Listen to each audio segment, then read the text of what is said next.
Solulan, la face cachée de votre succès. Bonjour tout le monde, bienvenue à ce webinaire chez Solulan. Mon nom est Martin Boutin, spécialiste au niveau du développement des affaires et ambassadeur chez Solulan. Puis à mes côtés, il y a Nicolas Côté, qui est chef de pratique de la cybersécurité chez Solulan. Ça tombe bien qu'on ait Nicolas avec nous pour parler aujourd'hui de cybersécurité. Je ne sais pas si vous le saviez, le mois d'octobre, c'est le mois de la cybersécurité.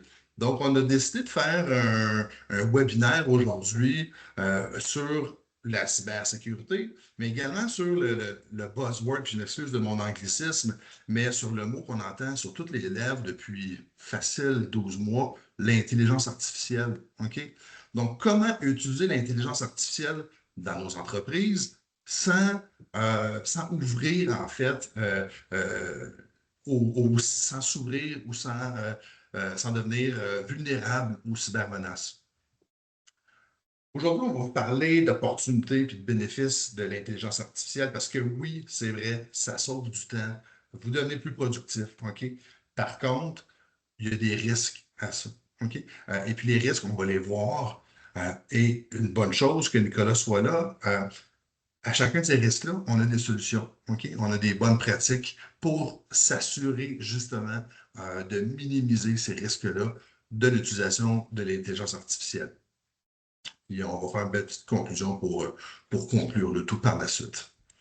Euh, Avant tout, j'aimerais ça vous parler de celui-là. Je vais prendre 33 secondes de votre temps là, pour vous dire simplement qu'on est une entreprise qui fait plus de 25 ans qu'on est en affaires. On a des bureaux un peu partout au Québec. On a des clients from coast to coast qui disent en anglais, donc de Halifax jusqu'à Vancouver. On- mais ce qu'on fait chez Solan, OK, on est une firme de consultants informatiques. On a des experts qui sont hautement qualifiés, OK, qui vous permettent l'intégration et la maintenance de vos systèmes technologiques et de la cybersécurité. Ce qui nous distingue, il y a plein de choses qui nous distinguent, OK, mais les trois majeurs, notre expertise, je l'ai mentionné tantôt, on est une firme hautement qualifiée. Sachez que on est environ 70 techniciens, OK, plus de 90 personnes qui travaillent chez Solulan, environ 70 techniciens sont tous hautement qualifiés, d'autant plus qu'il y a un système chez Solulan de qualification continue qui leur permet d'être toujours au top de leur, de leur connaissance en informatique. One Stop Shop. OK, je m'excuse encore une fois de l'anglicisme, mais à défaut de trouver un meilleur mot français, je ne l'ai pas trouvé. Donc, One Stop Shop. Chez Solulan, on est en mesure de combler tous nos besoins en informatique, que ce soit pour acheter du matériel par l'ordinateur, de serveur, de clavier, d'écran. OK? On a une équipe en cybersécurité. On a une équipe en automatisation et en intelligence artificielle. Ça, je vais revenir un petit peu plus loin là-dessus. Euh, on a une équipe de projet, okay? On a une équipe de techniciens qui sont dédiés à vos migrations et à tous vos projets technologiques. Finalement, notre pain, notre beurre chez Solulan, c'est le support. Okay? Donc, c'est ce qu'on fait de mieux chez Solulan, le support informatique. On devient votre département TI dans votre entreprise. Finalement, flexibilité. Je l'ai dit tantôt, hein, on a des clients d'une côte à l'autre du Canada, mais on a des clients aussi qui sont 5, 10 employés jusqu'à 5000 employés. OK? Donc, on se doit d'être flexible quant à l'offre de service qu'on vous donne. Et puis, c'est justement cette flexibilité-là, je pense, qui nous distingue de la part de nos compétiteurs.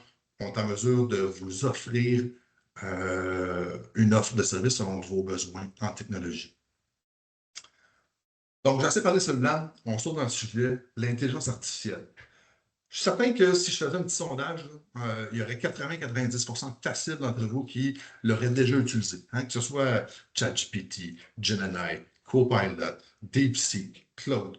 Il y en a des centaines et des centaines de plateformes d'intelligence artificielle. OK? Puis c'est parfait qu'on l'utilise. Je l'ai mentionné, hein, ça sauve de la productivité, ça nous sauve du temps, ça augmente la productivité plutôt. Euh, mais, OK?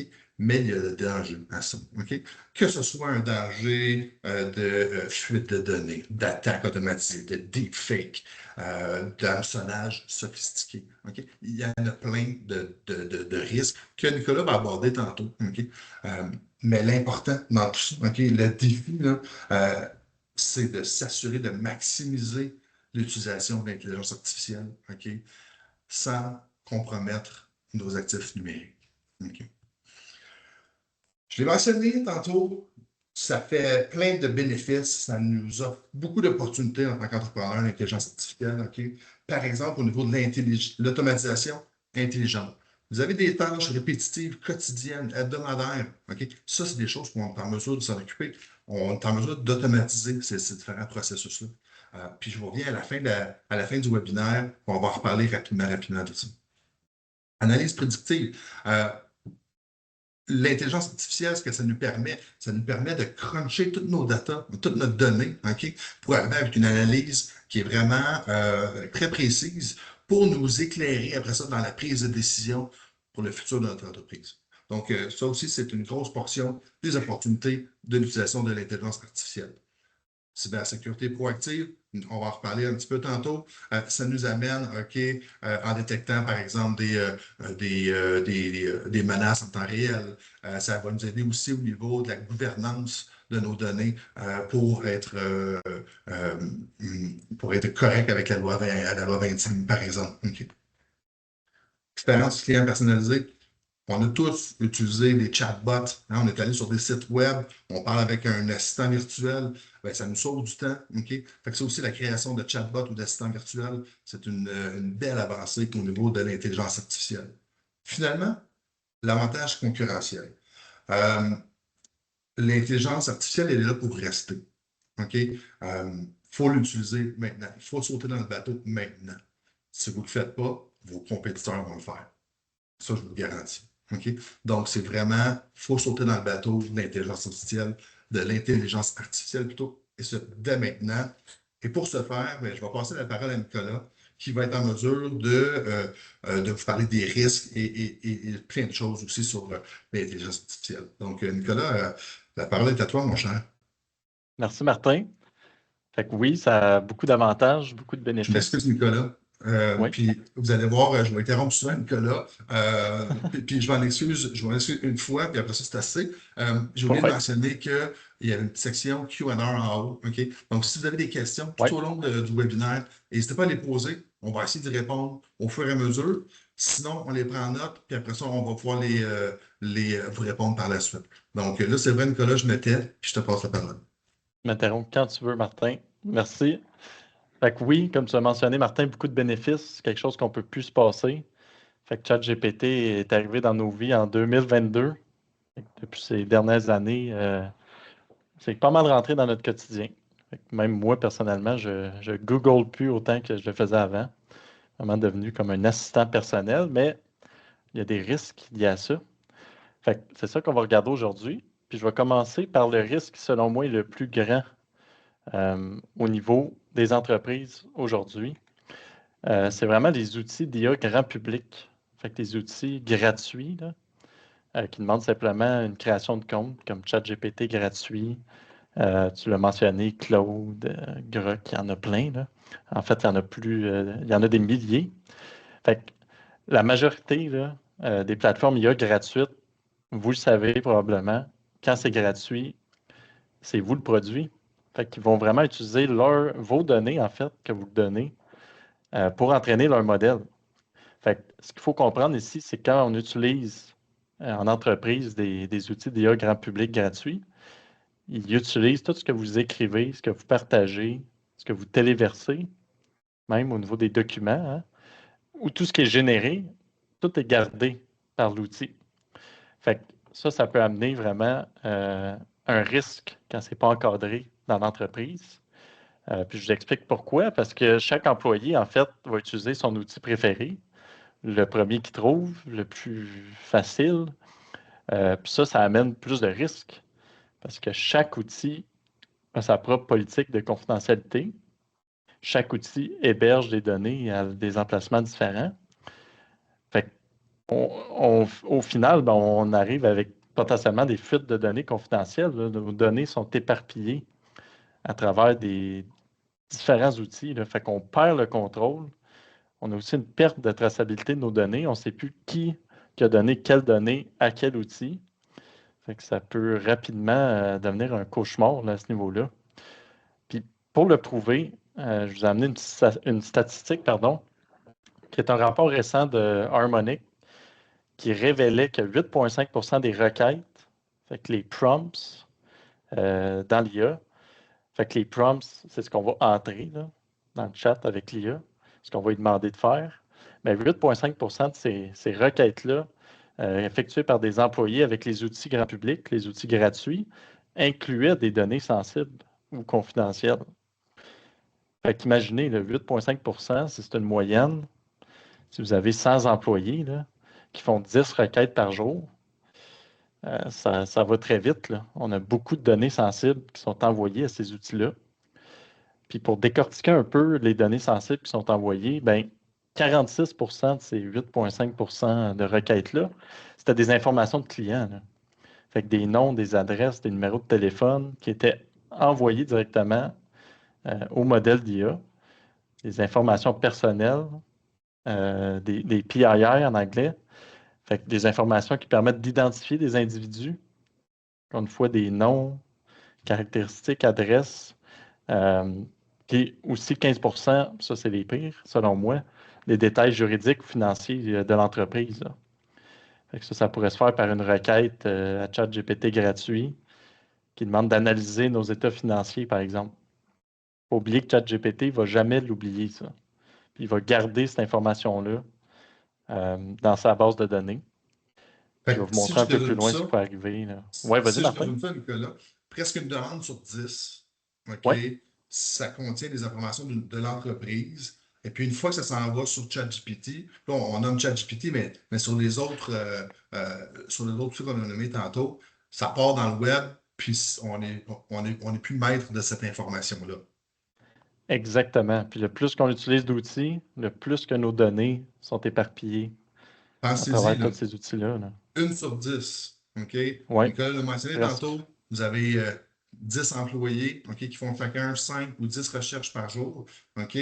On parle de centaines, un potentiel de centaines d'informations reliées à votre entreprise qui s'en vont sur le web. Et ça, c'est par jour. Oui, OK? Donc, il faut être conscient de ça. Voilà, il faut être conscient. merci Martin. Inquiétez-vous pas, on a des solutions, on va y arriver. Oui, oui, oui, oui, oui, oui. Parce qu'on veut l'utiliser, l'IA. C'est vraiment un outil qu'on ne peut pas se passer. Là. Il y a moyen de mitiger ces risques-là. Puis, je voulais vous montrer aussi, avec un exemple de politique de ces outils gratuits-là, pour que vous compreniez bien le danger. Là.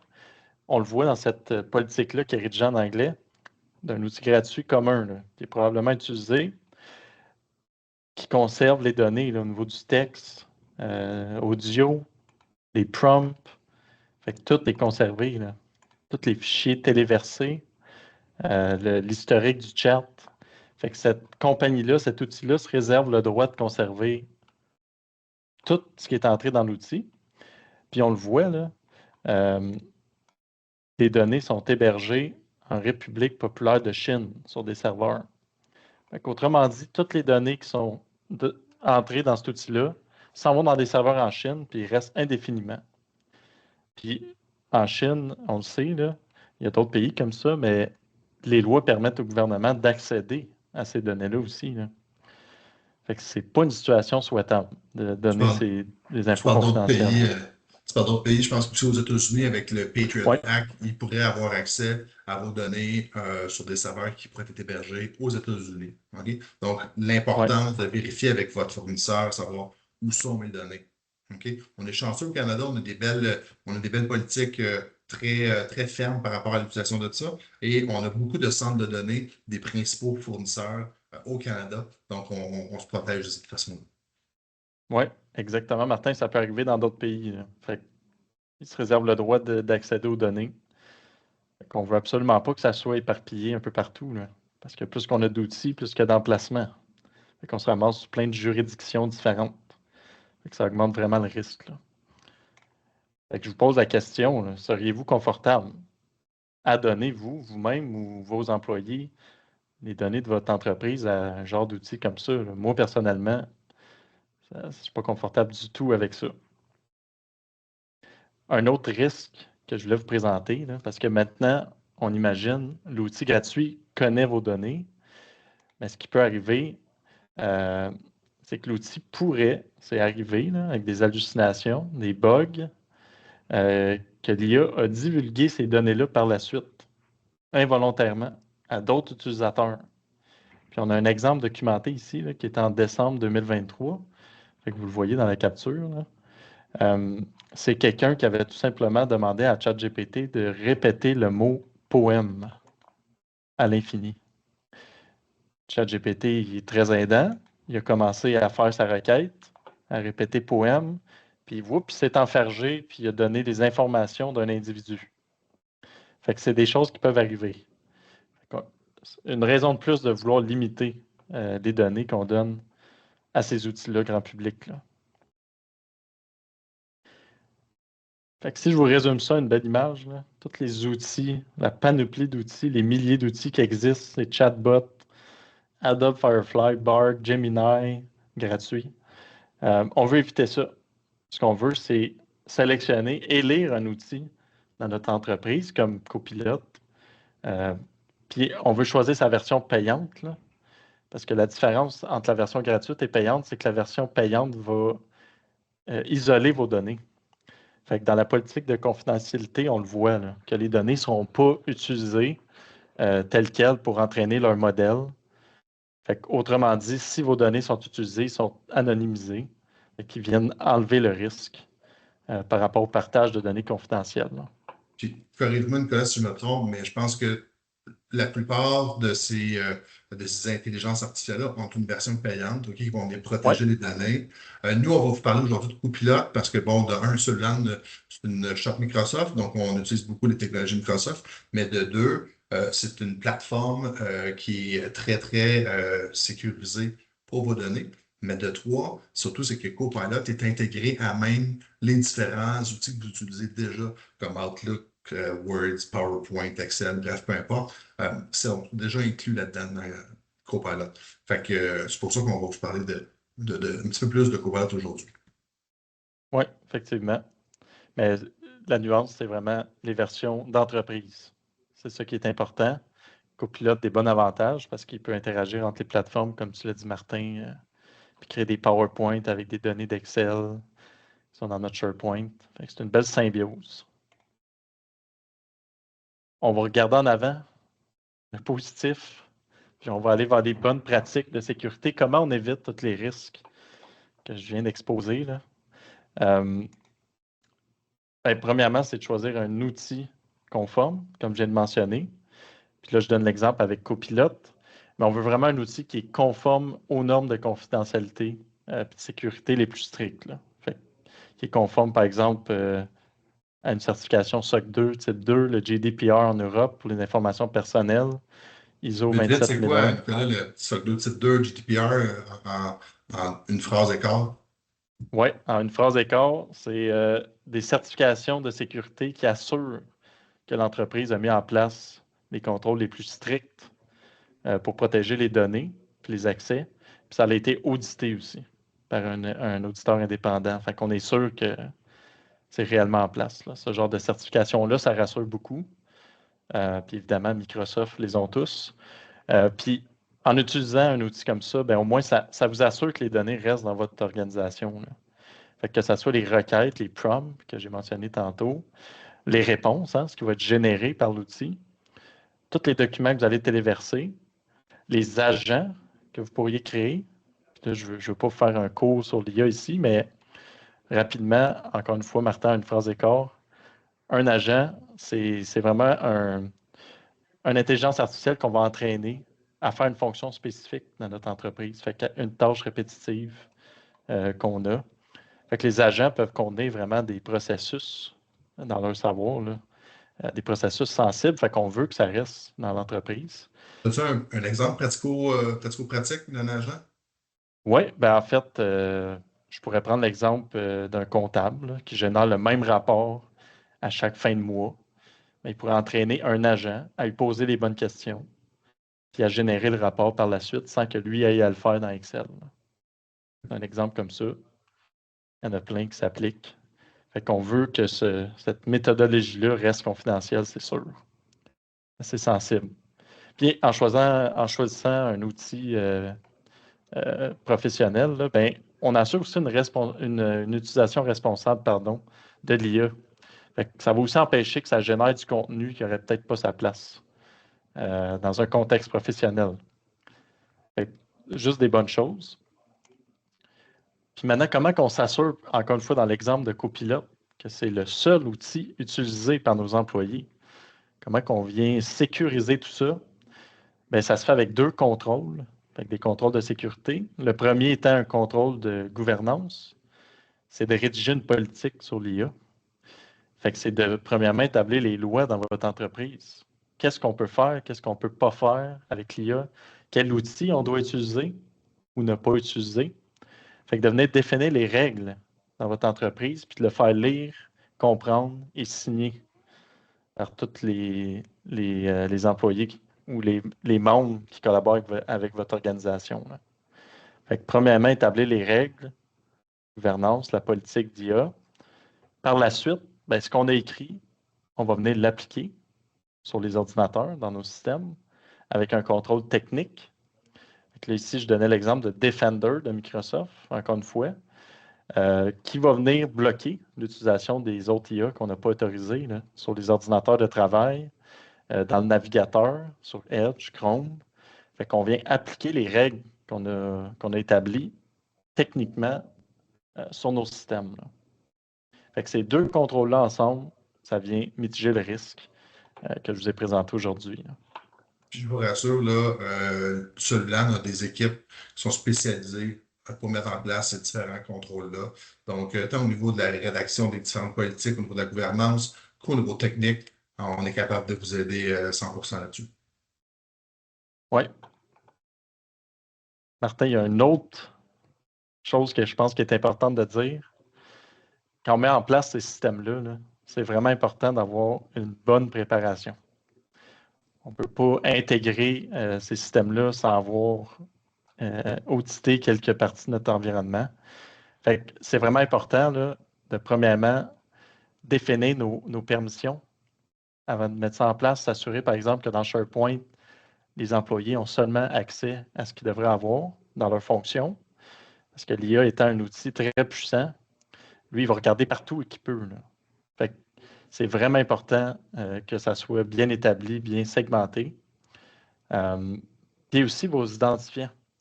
Fait que l'accès à vos systèmes, vos comptes, dans le cas de Copilote, vos comptes Microsoft 365, c'est vraiment important aussi qu'ils soient bien sécurisés. Fait qu'avec le MFA, le Multifactor Authentication, rapidement, encore une fois, Martin, une phrase d'écart, d'avoir quelque chose en plus que son mot de passe pour prouver que c'est bien vous qui êtes en arrière de l'écran. Par exemple, d'entrer votre mot de passe puis de valider avec votre téléphone, avec un code que vous recevez par SMS, avec votre doigt, avec la biométrie. Fait que de vraiment prouver qui vous êtes avant de laisser entrer quelqu'un à vos systèmes. Là. Fait que c'est important de bien sécuriser tout ça avant de se lancer dans l'IA. Parce que je l'ai donné 2 impacts potentiels. Quelqu'un pourrait demander quelque chose comme les employés, le salaire des employés, pardon. Puis il ne faut pas que le copilote soit capable de lui répondre s'il ne doit pas avoir accès à ça. Ou dans le deuxième cas, un attaquant qui réussit à mettre la main sur un des comptes de votre entreprise, ben c'est génial pour lui. Là, parce que le copilote, il va y répondre tout ce qu'il veut. Là. Fait qu'il va pouvoir demander l'information sensible rapidement à l'IA. Mais quand on est bien préparé, c'est ça. ça se passe bien. Si je comprends bien, il faut sécuriser l'entrée au niveau du compte. Ça, c'est la première des choses. La deuxième des choses, en fait, c'est de s'assurer que les rôles et les accès de chacun de vos employés soient bien contrôlés par rapport aux rôles qu'ils ont dans l'entreprise. OK? Donc, je pense que c'est un petit peu ça, Nicolas. Hein? Exactement. Au préalable, que tout soit bien séparé. Je l'ai illustré par rapport à ce risque-là. Là. Fait que, rapidement, quelqu'un qui demanderait le salaire du PDG, du président de votre entreprise, bien, s'il a accès à tout au site SharePoint, dans cet exemple-là, on le voit avec le 1, bien, il demande à Copilote la question, quel est le salaire, puis là, Copilote a accès à tout. C'est sûr qu'il est capable d'aller voir au niveau, par exemple, du site SharePoint HR, RH, puis il va être capable d'y répondre. Puis on ne veut pas ça.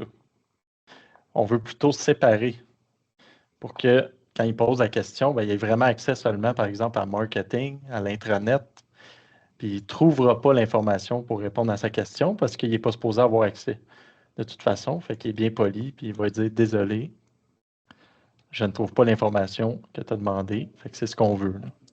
Par exemple, chez Solulan, étant donné mon rôle, j'ai accès aux fichiers des ventes, j'ai accès aux fichiers du marketing, mais je n'ai pas accès aux ressources humaines, je n'ai pas accès à la finance. Donc, selon mon rôle, je peux poser à Copilot plein de questions sur les ventes, sur le marketing, et il va me répondre. Par contre, au niveau des autres données que je n'ai pas accès, il ne me répondra pas. OK? Donc, l'importance, avant même de penser à mettre en place une intelligence artificielle, c'est de s'assurer de bien valider les rôles et responsabilités de chacun, puis mettre en place un contrôle là-dessus. Exactement, Martin. Fait que le principe du moins de privilèges, que les gens aient juste les rôles qu'ils ont besoin pour leur fonction. Je vous conseille aussi d'identifier d'avance vos données sensibles, de regarder ils sont où, puis de s'assurer aussi que c'est bien séparé, ces données-là, de l'environnement général. Là. Pour, encore une fois, que seulement les employés qui ont besoin d'avoir accès aient accès. Puis je conseillerais aussi de regarder les partages externes. Fait qu'est-ce qui a été partagé avec des intervenants externes, de réviser ces partages-là. On a-t-il encore besoin d'ouvrir cette petite porte-là vers nos données? Ça serait des choses à valider. Puis évidemment, nous, on peut vous aider à faire l'audit de tous ces éléments-là. Là. C'est quelque chose qu'on fait fréquemment. Justement, sur comment est-ce qu'on peut vous aider? Okay, chez Solan, Nicolas parlait d'audit. On fait plusieurs types d'audits chez Solan. Audit de cybersécurité, OK?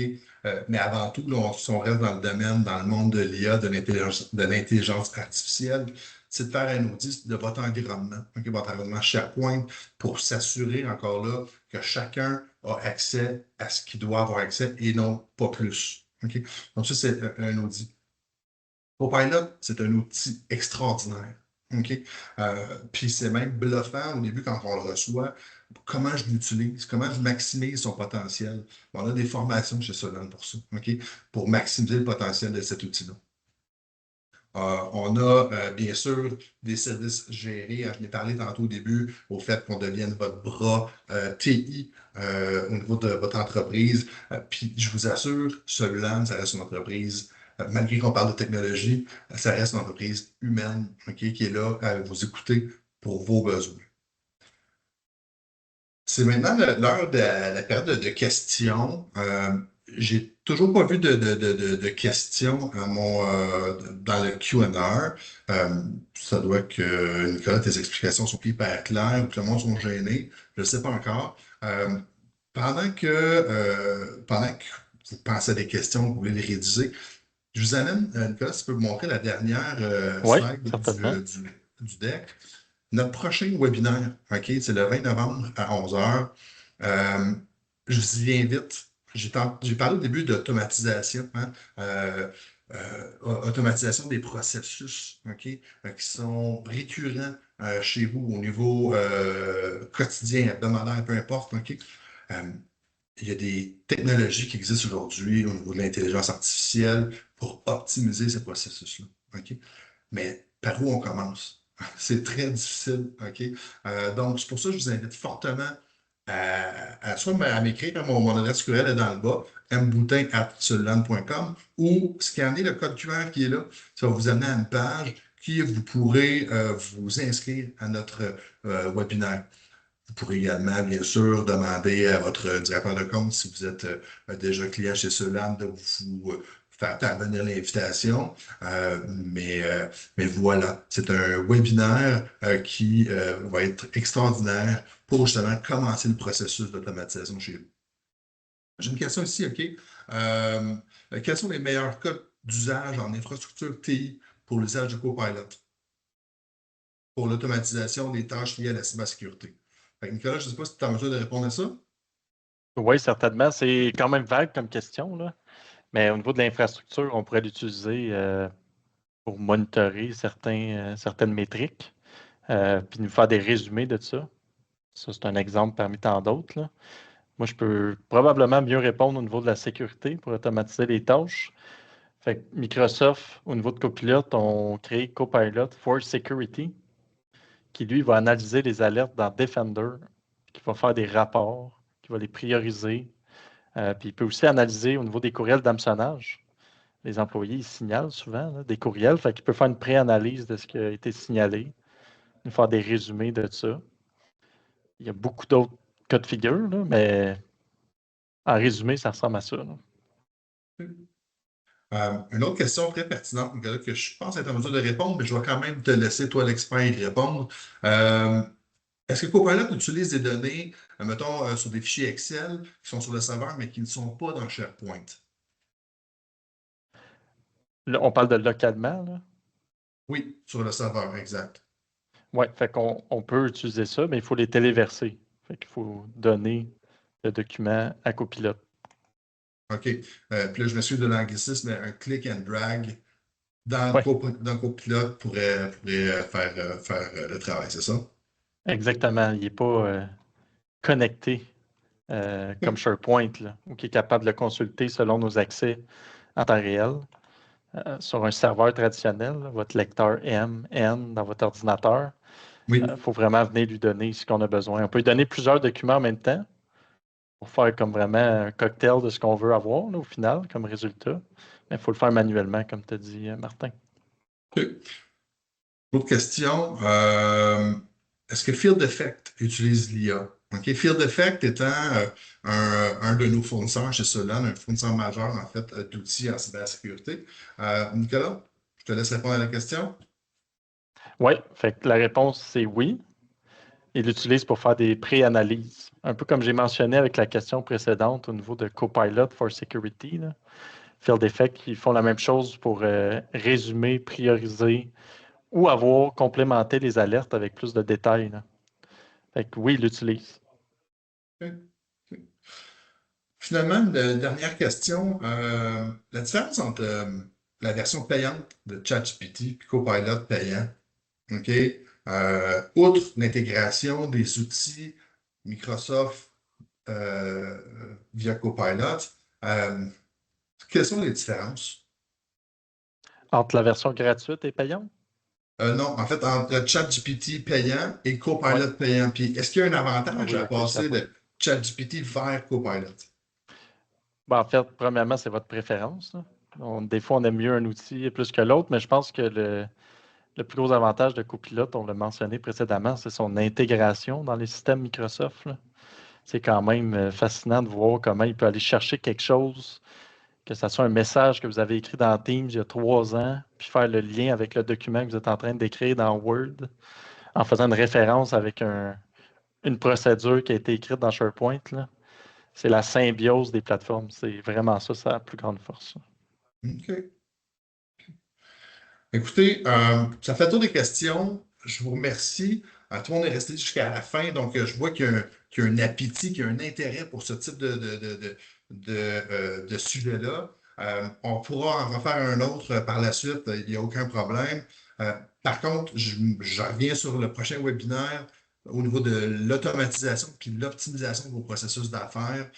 C'est un monde qui est très vague, qui est très compliqué, mais d'autres, on est en mesure de vous amener pas à pas, on vous prend par la main et on vous amène dans ce merveilleux monde qui est l'automatisation.